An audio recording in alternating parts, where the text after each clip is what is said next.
Hello.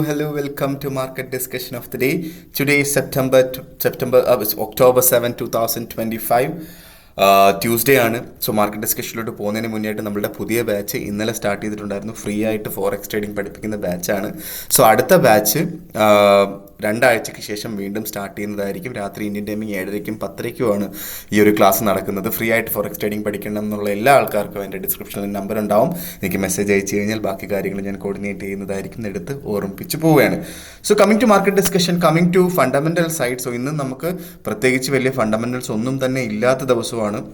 നമുക്ക് first രാവിലെ 9 മണിക്ക് UK ടൈമിംഗ് 9 മണിക്ക്, ഇപ്പോൾ ഇവിടെ 8:10 ഓക്കെ. 9 മണിക്ക് ECB പ്രസിഡന്റ് ലഗാർഡിൻ്റെ സ്പീച്ച് വീണ്ടും ഉണ്ട്.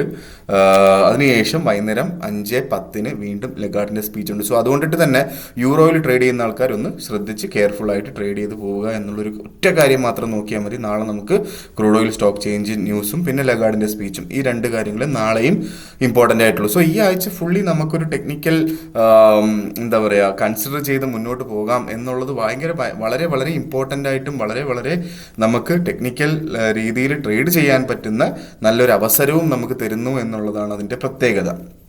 ഓക്കെ. സോ പക്ഷേ പൊളിറ്റിക്കൽ സൈഡിൽ നിന്ന് ഒരുപാട് കാര്യങ്ങൾ നടക്കുന്നുണ്ട്.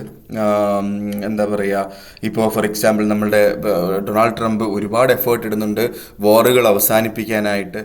അപ്പോൾ ഇപ്പം റഷ്യ ഉക്രൈൻ വാറാണെങ്കിലും അതിൽ ഇൻവോൾവ് ചെയ്യുകയും അത് അവസാനിപ്പിക്കാനായിട്ടുള്ള കാര്യങ്ങൾ ചെയ്യുകയും ചെയ്യുന്നുണ്ട് ട്രംപ്. പക്ഷേ അതെല്ലാം നമ്മളൊന്ന് ജസ്റ്റ് ഒന്ന് അപ്ഡേറ്റഡ് ആയിരിക്കണം. അതിൻ്റെ കാര്യങ്ങളൊക്കെ നമ്മൾ അപ്ഡേറ്റഡ് ആയിരിക്കണം എന്നുള്ളൊരു കാര്യം കൂടി എടുത്ത് പറഞ്ഞു പോവുകയാണ്. നേരെ നമ്മൾ ഫസ്റ്റ് ഓഫ് ഓൾ നമുക്ക് എല്ലാ ദിവസവും പറയുന്ന പോലെ JPYയിലോട്ട് വരാം. JPY 150.669 എന്ന് പറയുന്ന റേഞ്ചിൽ നിൽക്കുന്നു. സോ ഇന്നലെ നമ്മൾ 150ൻ്റെ മുകളിലാണോ താഴെയാണോ അവസാനിക്കുന്നത് എന്നുള്ള വെയിറ്റിങ്ങിലായിരുന്നു ആക്ച്വലി. സോ ഇന്ന് എനിക്ക് പറയാനായിട്ടുള്ളത് 150ൻ്റെ മുകളിൽ സസ്റ്റെയിൻ ചെയ്യുന്നുണ്ട്. സോ 150 to 152 ആയിരിക്കും ഇനി അടുത്ത റേഞ്ച്. നമുക്കിനി 150-അടുത്ത് കിട്ടിയാൽ 150.10, 150.20 അവിടെയൊക്കെ കിട്ടിക്കഴിഞ്ഞാൽ ബൈ ചെയ്ത് മുന്നോട്ട് പോകാം. 149.40 താഴെ നമ്മൾ സ്റ്റോപ്പ് ലോസ് വെക്കണം എന്നുള്ളൊരു കാര്യം നിർബന്ധമായിട്ടും ഫോളോ ചെയ്ത് പോകേണ്ട ഒരു കാര്യം കൂടെയാണ്. സ്റ്റോപ്പ് ലോസ് ഇല്ലാതെ കച്ചവടം ചെയ്യരുത്.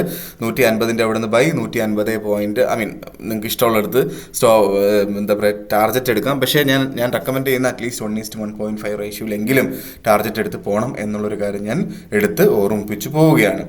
ഓക്കെ. സോ നേരെ നമ്മളുടെ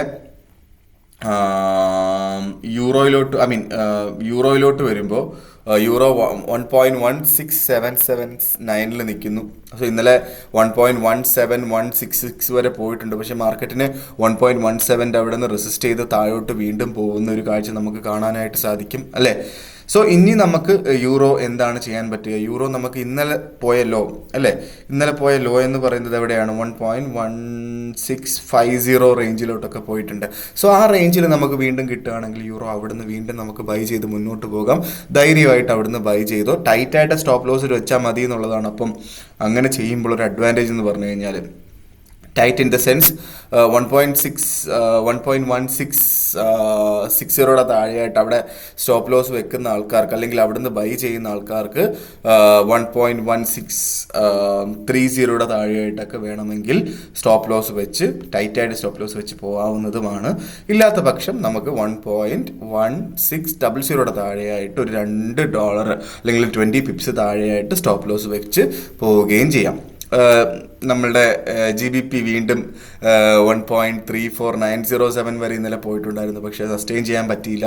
വീണ്ടും 1.34346 വന്നിട്ടുണ്ട് മാർക്കറ്റ്. ഓക്കെ.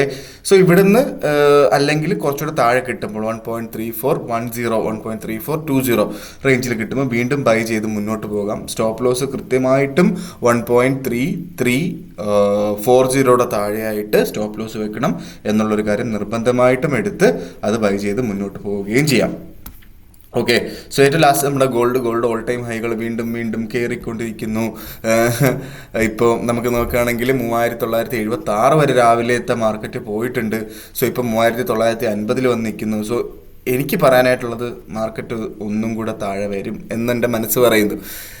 അത് 3930 ചിലപ്പോൾ നിൽക്കണം എന്ന് പോലുമില്ല, 3900 വരെ പോകാം. അങ്ങനെ 3900 ഇന്ന് നിങ്ങൾക്ക് കിട്ടിക്കഴിഞ്ഞാൽ ധൈര്യമായിട്ട് ബൈ ചെയ്തോ. 3900 കിട്ടിക്കഴിഞ്ഞാൽ ധൈര്യമായിട്ട് ബൈ ചെയ്തോ. അത് മിക്കവാറും US സെഷന് മുന്നേ തന്നെ കിട്ടാനുള്ള പോസിബിലിറ്റി ഞാൻ കാണുന്നുണ്ട് കേട്ടോ. ഓക്കെ, സോ 3900 കിട്ടിക്കഴിഞ്ഞാൽ ധൈര്യമായിട്ട് നല്ല ക്വാണ്ടിറ്റി ബൈ ചെയ്ത് മുന്നോട്ട് പോയിക്കോ. സ്റ്റോപ്പ് ലോസ് നല്ലൊരു $25 എങ്കിലും വൈഡായിട്ട് വെക്കണം. ഇപ്പോൾ 3900 അവിടെ കിട്ടുകയാണെങ്കിൽ $25 ചെയ്യേണ്ട ആവശ്യം പോലും ഇല്ല. ഓക്കെ, അല്ലാതെ തന്നെ നമുക്കത് അത് അത് അത് നമുക്ക് നോക്കി ചെയ്യാവുന്നതും ആണ് എന്നുള്ളതാണ് അതിൻ്റെ അഡ്വാൻറ്റേജ്. ഓക്കെ, സോ ഇത്രയൊക്കെയാണ് എനിക്ക് മാർക്കറ്റ് ഡിസ്കഷനിൽ ഇന്നത്തെ ദിവസം പറഞ്ഞു പോകാനായിട്ടുള്ള കാര്യങ്ങൾ. നമുക്ക് വളരെ ഇമ്പോർട്ടൻ്റ് ആയിട്ടുള്ള ദിവസമായിട്ടൊന്നും കൺസിഡർ ചെയ്യേണ്ട, പക്ഷേ എന്നിരുന്നാലും സ്റ്റോപ്പ് ലോസ് ഇട്ട് തന്നെ ട്രേഡ് ചെയ്യാനായിട്ട് ശ്രദ്ധിക്കുക എന്ന് എടുത്ത് പറഞ്ഞുകൊണ്ട് ഇന്നത്തെ ദിവസത്തെ മാർക്കറ്റ് ഡിസ്കഷൻ കൺക്ലൂഡ് ചെയ്യാണ്. മാർക്കറ്റ് ഡിസ്കഷനായിട്ട് നമ്മൾ നാളെ കാണുന്നത് വരെ ഗുഡ് ബൈ.